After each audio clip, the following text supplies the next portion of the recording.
Hello, everybody. Happy Monday afternoon. How's everybody? Hope your weekend was safe and happy. Mine was deliriously crazy. It really was. We had a huge snowstorm. It took us 5 hours to go on a 2-hour drive to the gig this weekend. I seen the ass end of so many snow plows and transport trucks. Not many cars, but tons of snow plows, just saying. And they double up on both sides of the oh man, 5 hours to go 2 hours. But the gig was good. It was a good benefit. Let's get into this, shall we? If you're new here, please give us a subscribe and a thumbs up. If you're my hangers on, thanks for hanging on. I love you all so much, and you have no idea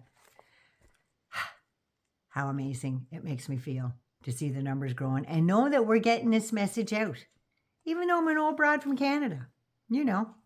So anyway, it's Family Day in Canada. We had where the gig was, it was a family weekend, actually, and they had a fishing derby and all that stuff, and it was a fundraiser for a memorial for a young fella that had passed on. So they built a baseball field in his memory, so they had enough money now to do the fencing around the outside, and the landscaping starts in the spring. So it's going to be pretty awesome, I'm just saying. So how about those discussions in Munich and presently going on with President Macron in France? It's something. Things are moving. So General Drunk-Ass Pig Hegseth said at the security conference in Munich, a return to Ukraine's pre-2014 borders is unrealistic. Why? Why is it? Why is it unrealistic? It shouldn't be. And then in Brussels, he told the NATO members that the White House doesn't see NATO membership for Ukraine. It's just not a realistic outcome of a negotiated settlement to end the war. No, because Putin tells the Grampa Moose Knuckle what to do, and Putin's go, oh, Jesus, don't put them in NATO, because if I try to get in there, the whole friggin' world will be on my ass. Rightfully so. But yeah, so that's what's going on with that thing. And he said that the U.S. remains committed to NATO and a defense partnership with Europe. Is that true? But Ukraine's security guarantees should be backed by capable European and non-NATO troops. If these troops are deployed as peacekeepers, no, they should go in as peacemakers and push Putin the hell back. To Ukraine at any point, they should be deployed as a non-NATO mission and should not be and it should not be covered by Article 5. And Article 5 is the NATO alliance mutual defense clause. So basically it's saying Ukraine's not part of NATO, so step back. But what they should be looking at is Article 4 of the NATO alliance. And Article 4, this is the starting point for major NATO operations, and therefore is intended for either emergencies or situations of urgency. I would say both in Ukraine's case, and Europe's now with what Trump's trying to do. It officially calls for consultations over military matters when territorial integrity, political independence, or security of any of the parties is threatened. Example, Greenland and Denmark. They're already trying to get in there, and he said he'd take it by force if he wanted to. If he does that, who Lord Diane Henry. And today, little turncoat Marco Rubio is in Saudi Arabia to start peace talks with Russia about ending the war with Ukraine. Peace talks are always good, don't get me wrong. But the funny thing, though, is there's 2 countries involved in that war. 2 of them. The aggressor, who's Russia, and the attacked country, which is Ukraine. And it appears that the United States, who doesn't have a horse in the race, is the one brokering the peace with another country who doesn't have a horse in the race and is from a completely different continent, Asia. And they're going to make peace without the country that's attacked? When you make peace, it's between the 2 people that are fighting. So, you know what this is, don't you? You know what this is? This is a replay of when Mike Pompeo and Mark Esper went to the Middle East and carried on peace talks with the Taliban leader. And it looked as though the Afghan government's invitation was somehow lost in the mail because he wasn't invited to the party and obviously didn't show up. But you know who did? Taliban showed up. Mike Pompeo sat there with that big smug look on his face, and he shook that man's hand and agreed to release 5,000 Taliban terrorists from prison, with a smattering of ISIS and Al-Qaeda thrown in there, I'm sure, and then sat back and laughed. Because Pompeo knew that Biden had no clue of what was going on because he was cut off from security briefings. He wasn't allowed. His transition team went to the White House and they said, oh no, you can't have any of this paperwork until you're sworn in. So they wouldn't leave the Pentagon, nothing. None of his staff was allowed to get any briefings on this stuff. So, hence the pissing contest where Trump banned Biden from getting the daily briefings and security stuff. But anyway, Pompeo made that deal to release those 5,000 Taliban under the Mango Moose Knuckles direct authority, let's say. But they didn't give Biden's team any of the classified on that until the deal was done, and it was about not even a week before Biden said the I swear to on the Bible, on 2 Bibles actually.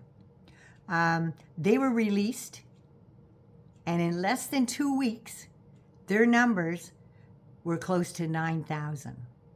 And the insurgents after that moved like locusts because Biden had to start brokering peace and stuff like that, and it was put up.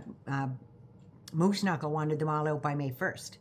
And Biden said, no, got to be out by, he wanted September 11th to make it memorable, but things started heating up really fast, and these 9,000 troops moved like locusts to the Capitol, and they had till August 31st, and that was it. But they moved so fast to get to the Capitol that the Afghan president, who was trying to get democratic rule in the country, everybody was fine. Women were driving, kids were going to school. Nope, Taliban swooped in there. He had to flee the country. He was exiled with his family and some of the cabinet members and their families. So Trump has already told Zelensky that if he hands over all of the natural resources and all the precious metals to him, not to the U.S., but to him, so he can sell them and make more effing money, because it's all about the money for him. He don't give a shit about the country. He likes that title because he can go in there and do shit like this with that title. That's all it is. He don't give a sweet rat's ass for the people, including those magas out there. He don't give a shit about them. Look what they're going to be losing. All them red states, boy. Blue states can pretty much look after themselves. So, yeah, he wants all that stuff for him. And something has to be done. So now Zelensky and his 3-year war with Russia, with the Russian war imposed on his country, and it'll be 3 years, February 24th, has not been invited to the table. So I guess their invitation got lost too.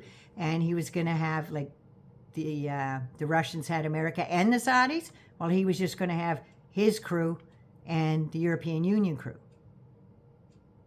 So there was that. So, and if I was Zelensky, I would grab my guys and my advisors from the European Advisory Council, and I'd crash that fucking party so fast, their heads would spin. The reason he's doing this is the same reason why he's trying to threaten Canada and Greenland, because we have all the things the Mango Moose Knuckle doesn't, and the things that America doesn't. We have those precious metals. We have the copper. We have lithium. We have gold. We have silver. We have all that shit up here, and tons of other stuff that he wants. And if we cut off trading with them, there'll be no tariffs because we won't trade with them. And it's the same thing with Europe. They're cutting off food sources. They don't want to buy any food from the United States. And Trump's going, fine, but tariffs will take care of that. Well, no, honey, if they're not sending anything, you can't tariff anything. So if they refuse to send food to the United States, you aren't going to have to be able to tariff that. And the rest of us will make out like bandits with stuff like that because we'll be good trading partners. You aren't. Because we have that lithium for Joe Biden's computer chips. Chips and Science Act. Yeah, those plants all got started going under Joe Biden. That's right. The lithium that they get comes from Canada mostly. Yeah. And we can be self-sustaining if we have to. We'll do without shit, yeah, but we've done that before. Small problem, big world, old man. Small problem, big world. We're tough. We can take it. So if the U.S. and, I mean, American Putin and his crew mind their P's and Q's, there might be room for some talks. Well, maybe after America Putin is gone, one way or another. But what an insult to Ukraine, the country that the rest of us in the free world are supporting. The new motto for the rest of us has to be from now on, I'm sorry, Menopause Moose Knuckle. No more Mr. Nice Guy. We will cut you off because we know where you're getting it. And the EU and Britain, they're all making other trade agreements with people like us. Mexico, yeah. So we're expanding trade with them. And you and your few communist buddies there can play in your own little litter box all you want. Because as far as the rest of us are, you're not coming to our birthday, Donnie. We will turn our backs on you. Just until you're gone, because after that, the world will settle down a whole lot more. I'm just saying. Won't be forever, America. We're still with you. You will no longer be seen as an ally. And seeing as you're pulling out, you know, something your father should have done, out of NATO anyway, maybe you won't have a say in who joins NATO and who doesn't. Just saying. But anyway, 99 loves you. Be good, be safe. Please take care of you first so you can take care of somebody else. I love you all so. Ooh, I got the big lipstick marks on there. I'll have to tell you the story about the red lipstick. Anyway, 99 loves you. Mwah. Take care of you first. Love ya.